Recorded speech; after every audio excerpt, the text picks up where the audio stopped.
It all began when the public swimming pool closed down.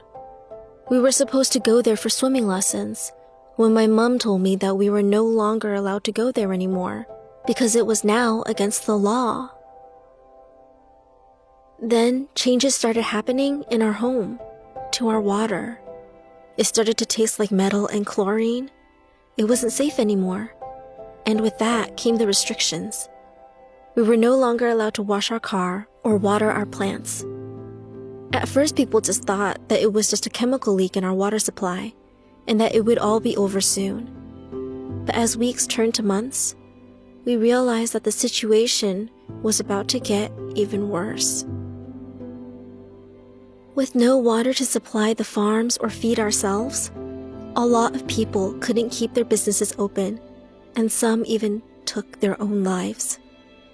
They couldn't deal with the loss or the muddy water, and it became too much. My friends and I couldn't play together, and a little while later, we were no longer allowed out after school anymore. We had to stay inside and just sit and wait for news to come.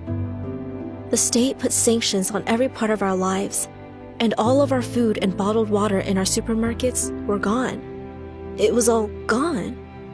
All of our joy and life had disappeared. We were slowly starving to death, but there was nothing we could do except wait and hope that the rain would come. But it never did. Instead, it only got worse. All of our native animals began dying. Kangaroos started to come inland to try and find water and would end up becoming roadkill instead. Other animals like possums and koalas died of dehydration, their bodies drying out before they even had a chance to cool. The impact on our native wildlife was terrible. Our land that was once lively and green was now a dusty wasteland full of corpses, but there was nothing we could do.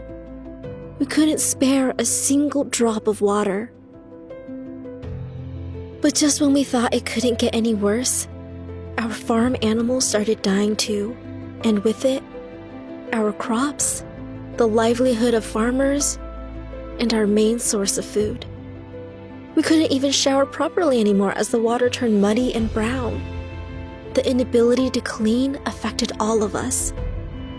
No one smiled anymore, and all of our farmers' markets closed down. It felt like life had stopped, and we were all stuck in limbo, unsure of our future.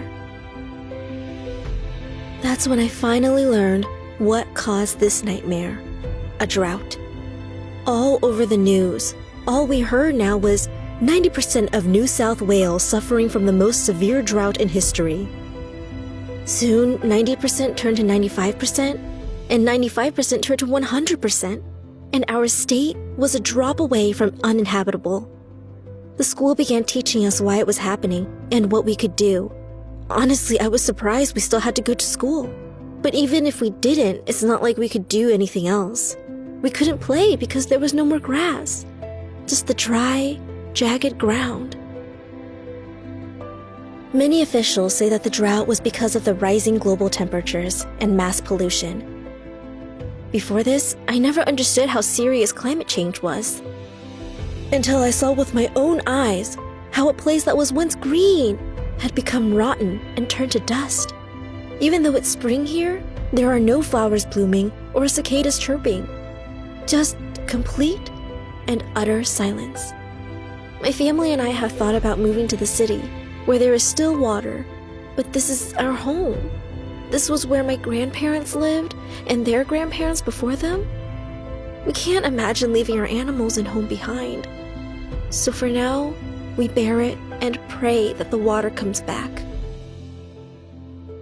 I try to be grateful, though, for the small amounts of rain that has fallen and that my family is still alive.